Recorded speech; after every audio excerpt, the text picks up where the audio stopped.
pada para pimpinan, Ketua BPM, dan Ketua SEMA dari Fakultas Farmasi Universitas Pancasila. Yang terhormat, Ibu Apoteker Gresti Swandini Magister Farmasi, selaku dosen pembimbing karya tulis ilmiah.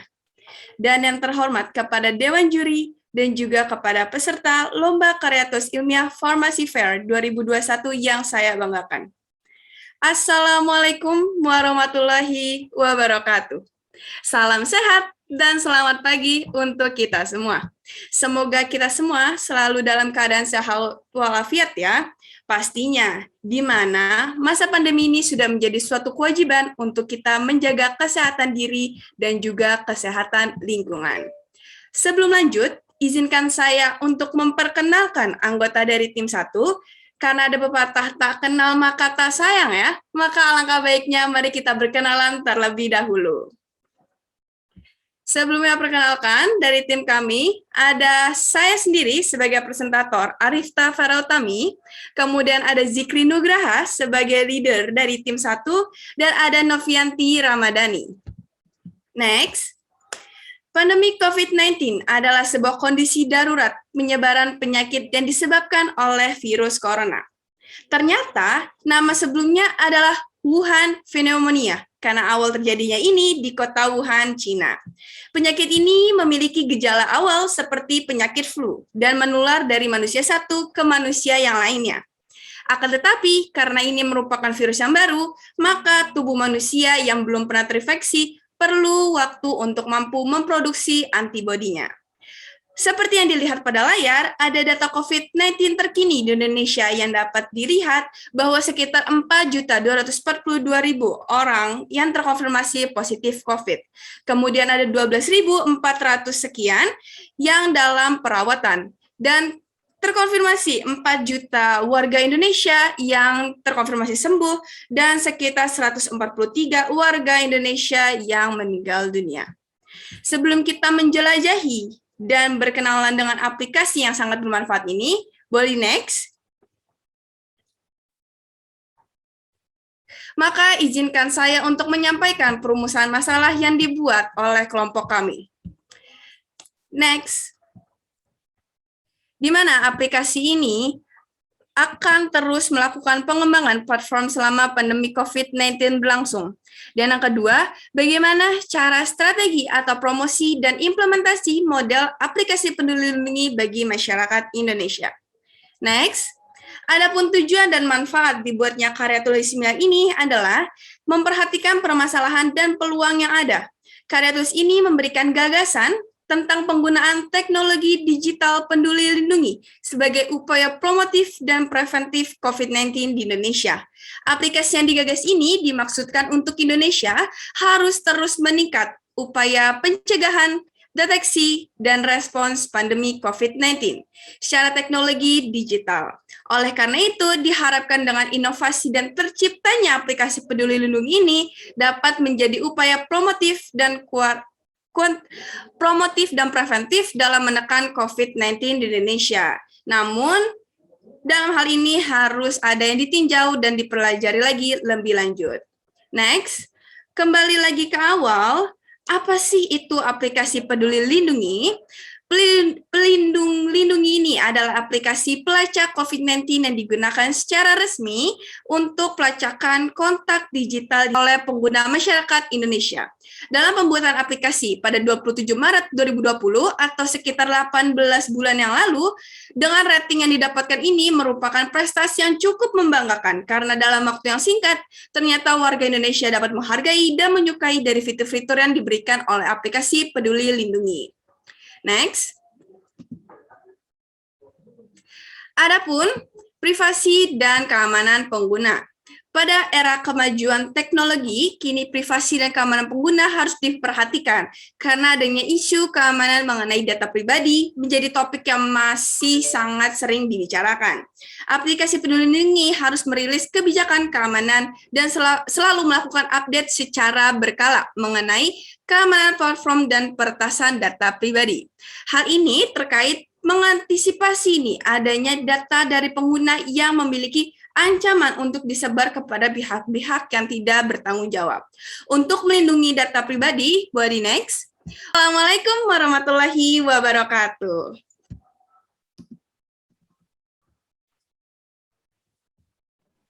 Baik, terima kasih kepada kelompok satu atas presentasinya.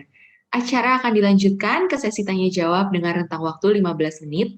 Bagi Dewan Juri dipersilahkan untuk memberikan pertanyaan untuk kelompok satu. Oke, baik. Siapa dulu nih? Bu Nur dan Bu Rika. Silakan Bu Yesi dulu kali. Oke, baik.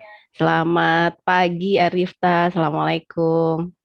Waalaikumsalam Bu Yesi, selamat pagi. Iya, semangat banget kayaknya nih ya. Menarik ngelihat Arifta presentasi ya. Semangat gitu. Ya, jadi mudah-mudahan teman-temannya juga jadi tertarik untuk melihat materinya karena ini terpisah dari apa yang biasa kita pelajari di kuliah ya. Sesuatu yang lain lah gitu ya, gabungan teori antara apa namanya dunia IT gitu ya dengan pandemi. Oke. Dari satu sisi bagus nih kalian grup satu sudah melihat dari sisi yang lain ya, bukan yang rutin kita di farmasi gitu ya. Tapi mungkin ada beberapa yang perlu Ibu konfirmasi lagi ya. Boleh dilihat tadi di bagian saran, di slide saran. Karena beberapa ini sebetulnya Ibu ada yang ngerasa apa ya, bingung gitu dengan istilah-istilahnya. Nah, misalnya ini di bagian saran ya, ada kalimat untuk pengguna aplikasi Peduli Lindungi untuk lebih antisipatif dalam menggunakan aplikasi berbasis digital. Coba mungkin dari tim satu bisa jelaskan apa sih yang dimaksud dengan lebih Pasti nggak? Sebetulnya masalah-masalah apa sih yang membuat penggunaan aplikasi ini tuh tidak bisa semuanya itu mudah untuk menggunakan dan maupun mengaksesnya gitu ya. Jadi masalah-masalah apa sebenarnya yang ada Untuk mencegah penyebaran virus COVID-19 agar tidak lebih meluas lagi. Salah satu prioritas utamanya adalah menyiapkan layanan rumah sakit yang ada dan menambah rumah sakit darurat COVID-19. Salah satu rumah sakit darurat yang disiapkan adalah memanfaatkan Wisma Atlet Kemayoran sebagai tempat perawatan pasien dengan gejala COVID-19. Pemanfaatan Wisma Atlet sebagai rumah sakit darurat COVID-19 atau RSDC merupakan upaya kesehatan lingkungan.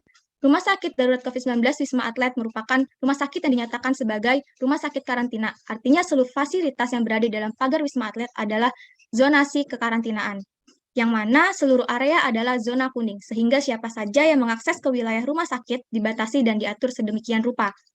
Pada 18 Maret 2020, Kementerian Keuangan menetapkan kawasan Wisma Atlet sebagai tempat isolasi pasien dengan gejala ringan penyakit COVID-19. Lalu RSDC mulai digunakan sejak 23 Maret 2020.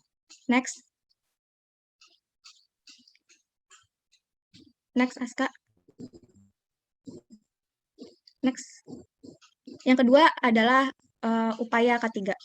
Upaya ketiga yang dilakukan berupa 5M, yaitu memakai masker, menjaga jarak, mencuci tangan, membatasi mobilitas, dan menjauhi kerumunan. Dalam melaksanakan kegiatan pencegahan penularan COVID-19, berdasarkan wawancara mendalam yang diketahui bahwa kendala yang dihadiri rumah sakit yaitu pihak keluarga disiplin dalam memakai masker, sehingga petugas harus berulang kali memberikan edukasi kepada pasien untuk menggunakan masker. Selain itu, pasien juga kadang tidak jujur dengan keluhan yang dirasakan sehingga pasien dengan mudah dapat lolos screening. Dengan tidak kepatuhan ini, membuat penularan virus semakin cepat meluas. Tidak hanya meningkatkan jumlah pasien positif yang di rumah sakit, namun juga jumlah korban yang wafat. Next.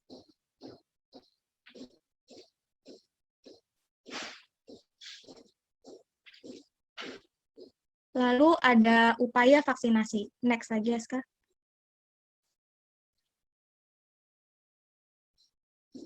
Upaya selanjutnya merupakan vaksinasi sebagai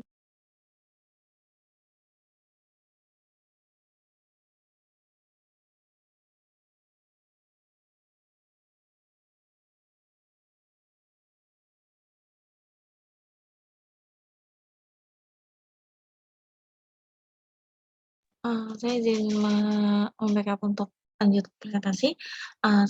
Karena bagian vaksinasi sebagai bentuk dukungan Kementerian Tenaga Kerja Kemenkeu untuk mensukseskan program praksi pada Senin tanggal 8 bulan 3 2021, Kementerian mengadakan kegiatan vaksinasi massal untuk seluruh pegawaian yang memenuhi syarat. Kegiatan tersebut akan dilaksanakan selama 2 hari hingga 9 Maret bertepatan di Aula Serbaguna Kemenkar dengan target sasaran vaksin 2.165 pegawai tervaksinasi di Kemenaker Pusat. Kegiatan ini difasilitasi oleh Kementerian Kesehatan melalui Direktorat Kesehatan Kerja dan Olahraga, Ditjen Kemenkes selaku koordinator kegiatan vaksinasi masal ini. Vaksinasi COVID-19 ini merupakan upaya pemerintah untuk melindungi seluruh masyarakat Indonesia melalui program pemberian vaksinasi. Pemerintah berharap dapat menghentikan angka penularan. Kemenko untuk mengatakan bahwa jangan takut untuk divaksinasi dengan vaksin, saya fokus bisa dihentikan. Dari pemerintah juga banyak menyediakan beberapa jenis-jenis vaksin seperti SARS-CoV, Delta, dan lain-lain dengan variasi yang berbeda-beda. Lanjutkan.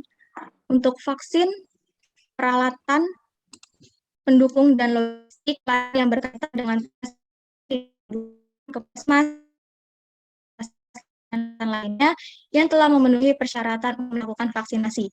Tidak hanya tenaga medis, distribusi vaksin COVID-19 juga dapat melibatkan berbagai pihak seperti TNI, Polri, dan Kementerian Perhubungan. Program vaksinasi COVID-19 ini di Indonesia mulai dilakukan oleh pemerintah pada hari Rabu, tanggal 13 Januari pagi di Istana Negara. Orang yang pertama kali disuntik vaksin buatan Sinovac adalah Presiden Joko Widodo.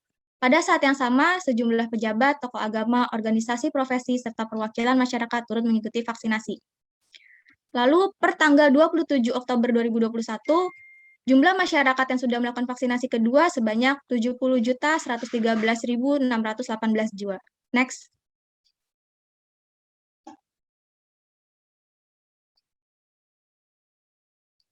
Next, Aska. Sampai tanggal 4 Januari 2021, Indonesia telah melaporkan 700 beberapa kebijakan untuk pelaksanaan pencegahan penularan COVID-19 di rumah sakit. Kebijakan yang telah dibuat yaitu tentang screening pasien masuk dengan pemeriksaan suhu di pintu masuk, kebijakan penggunaan APD, kebijakan tentang pemisahan pintu masuk karyawan dan pintu masuk pasien, kebijakan tentang peniadaan absen dengan fingerprint, dan kebijakan tentang zonasi ruangan. Next. Lalu di Kementerian